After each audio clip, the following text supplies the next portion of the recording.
حضرت مرشد عالم رحمۃ اللہ علیہ حضرت غلام حبیب صاحب رحمۃ اللہ علیہ بڑا ڈانٹتے تھے، بڑا ڈانٹتے۔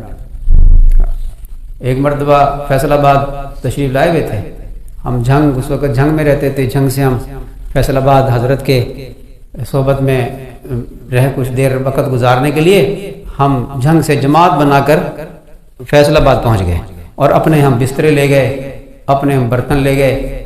تبلیغی مزاج تو ہمارا تھا ہی، ہم نے کہا حضرت تو کسی کے گھر ٹھہرے ہوئے ہوں گے تو ہم کیوں خام خواہ جا کر مہمان بنے ان کے، تو ہم اپنا مسجد میں ٹھہریں گے اور حضرت کے پاس جا کے چلے جایا کریں گے، کھانا ہم اپنا کھایا کریں گے۔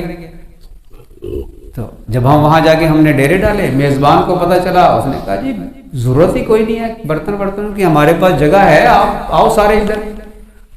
میزبان نے ہمیں وہاں بلا لیا۔ فجر کی نماز مسجد ذرا فاصلے پہ تھی، حضرت صبح کو فجر کی نماز کے لیے جو چلے، 80 سال کی عمر تھی اور اتنی تیز چلتے تھے سنت کے مطابق کہ ہمیں بعض اوقات دوڑنے کی سی نوعیت پیدا ہو جاتی تھی ہمارے لیے۔ عصا ٹیک کے تیز تیز چلتے تھے، تو تگڑے تھے ماشاءاللہ، بس وہ نورانی چہرہ، 6 فٹ کا قد، سردیوں کا موسم تھا، جبہ حضرت نے پہنا ہوا تھا اور عصا ٹیک ٹیک کے تیز تیز چل رہے تھے، اور علماء حضرت کے ساتھ ساتھ تھے، مریدین۔ اذانیں ہو رہی تھی، صلاۃ والسلام پڑھا جا رہا تھا مسجدوں میں۔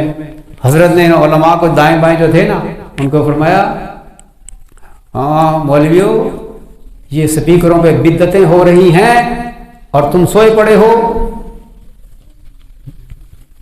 ایسے ڈانٹتے تھے، تم سوئے پڑے ہو، تم محنت نہیں کرتے، یہ ہماری محنت نہ کرنے کی وجہ سے بدعات ہیں۔ جہاں بدعت ہوتی ہے وہاں سے سنت اٹھ جاتی ہے، سنت کو زندہ کرنے کی محنت تم نہیں کرتے، مطلب یہ تھا۔ امت کے اندر سنتوں کو رواج دو،